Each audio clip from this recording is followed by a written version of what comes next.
Assalamualaikum warahmatullahi wabarakatuh. Jumpa lagi dengan BK Sahabat Seru.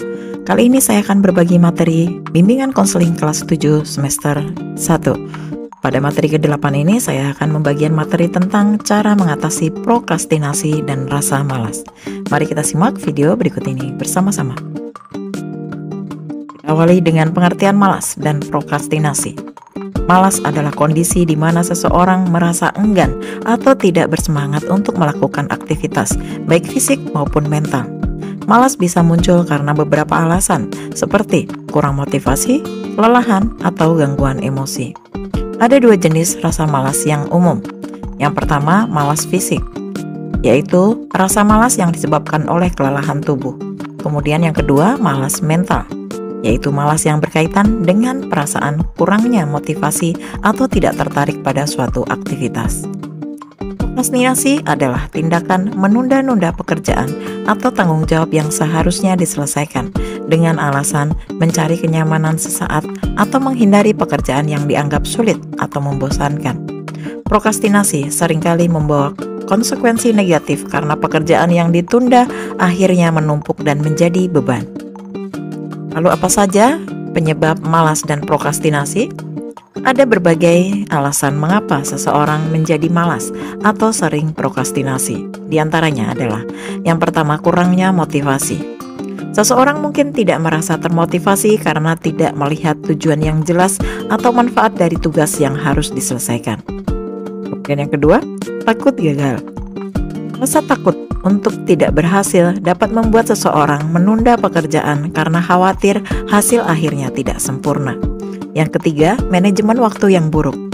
Kesulitan dalam mengatur waktu dengan baik seringkali menyebabkan seseorang menunda tugas. Kemudian yang keempat, gangguan eksternal, yaitu media sosial, permainan, dan televisi seringkali menjadi gangguan yang membuat seseorang kehilangan fokus dan lebih memilih untuk melakukan hal lain selain bekerja. Kemudian kita akan melihat dampak dari prokrastinasi.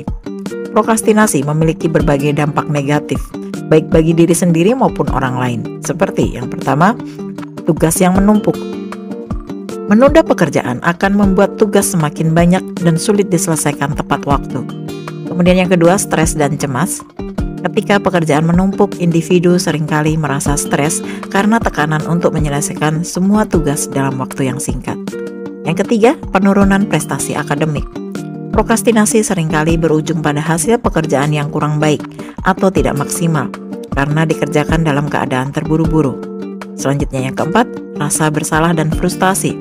Menunda tugas dapat membuat seseorang merasa bersalah atau frustasi karena mereka tidak menggunakan waktu dengan baik.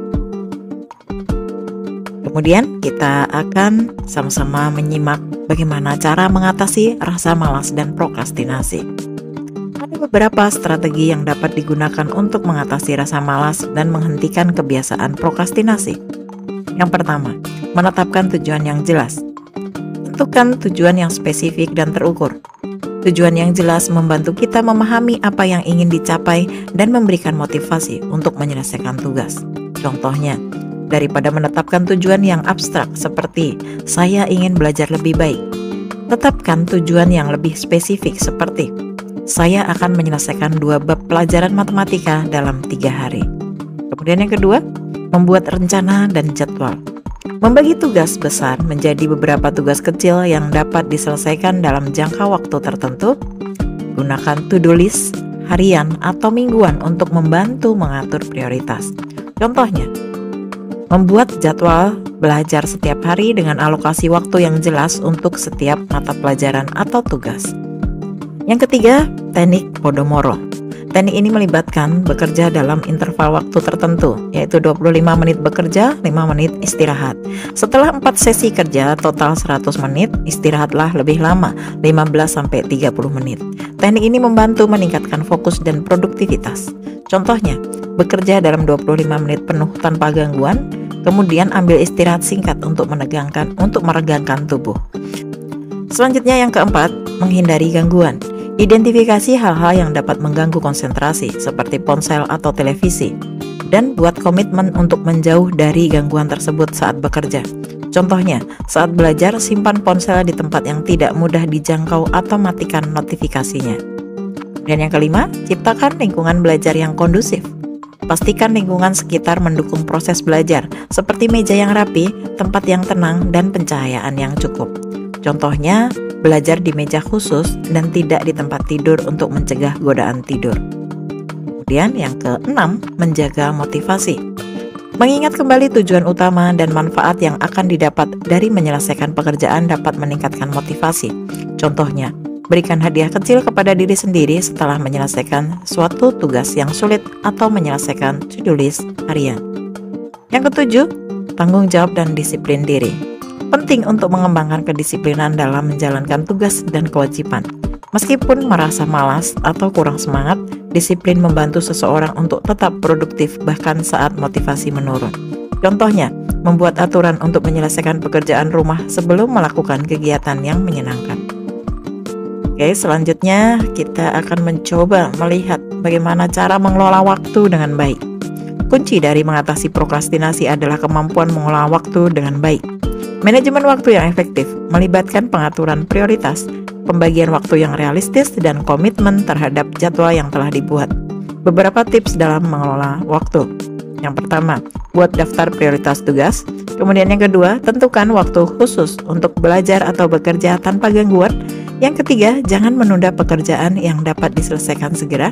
Dan yang terakhir, beri jeda waktu istirahat agar tetap produktif. Baik, kita akan melihat kesimpulan dari materi yang telah kita sampaikan tadi. Mengatasi rasa malas dan prokrastinasi memerlukan kesadaran akan penyebabnya, serta langkah-langkah nyata untuk mengubah kebiasaan buruk tersebut. Dengan menetapkan tujuan yang jelas, mengatur waktu dengan baik, dan menjaga lingkungan belajar yang kondusif, siswa dapat menjadi lebih produktif dan bertanggung jawab dalam menyelesaikan tugas-tugas mereka. Demikian tadi materi tentang cara mengatasi prokrastinasi dan rasa malas. Mudah-mudahan setelah menyimak video ini kita bisa mengimplementasikannya dalam kehidupan kita sehari-hari.